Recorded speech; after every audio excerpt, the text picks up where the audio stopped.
Ang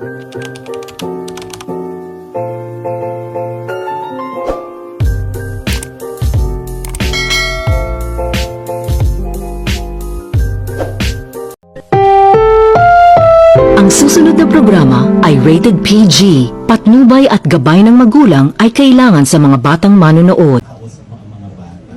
May natatandaan ka ba na nakakatawa o nakakatuwang ikinuwento ang isa man doon sa dalawa tungkol sa nangyari sa kanila sa school, natawang-tawa ka o hindi mo malimutan? Masyadong madami. So kapag kinuwento ko, galit yung anak ko, madami ka doon secrets. Okay, just for you, I don't tell anyone. Tapos ang dami nyo. Yung pwede mo na ikwento na naaliw ka. Naaliw ako. Ang dami. Hindi ko maisa-isa kasi everyday, ang dami nilang kinukwento sa akin na nakakatawa, na nag-open up sila sa, especially with Zia. Si Zia kasi malaki na. So mas marami siyang experience, mas marami siyang natututunan, marami siyang questions sa akin. So may mga ganon. And since nung ekran is sunscreen at alam ko kayo pamilya, mahilig mag-beach, di ba? Ngayong summer, may plano na ba kayong puntahan? Planong puntahan. Actually, wala pa. Minsan masaya kami na biglaan eh. Wala kang schedule, tara alis tayo. Ayan, yung mga ganon kami. So yung mga bata ngayon pumapasok eh. So, pag may mga sem break yan, baka. Lugar na hindi nyo pa napupuntahan na gustong-gusto mong puntahan? Lugar? Actually, napuntahan na namin, pero gusto kong ibalik uli kasi gusto namin bisitahin yung tatay ko.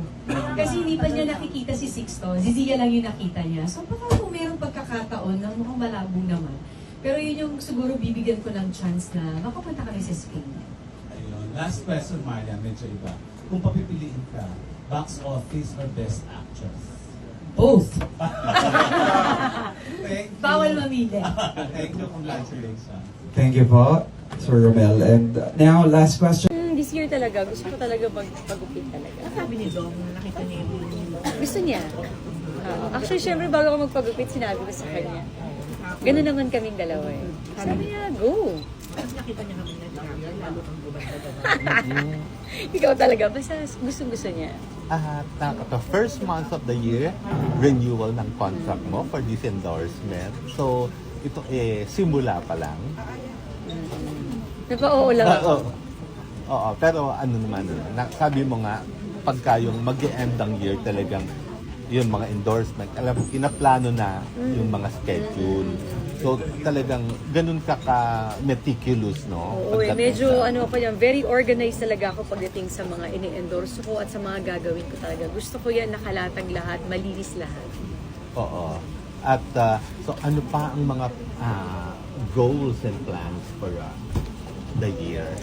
The year, ang gusto ko lang din talaga is mas magkaroon kami na mas malalim na relasyon ng mga anak ko, especially the relationship with Dong, kasi lumalaki na yung mga anak ko eh.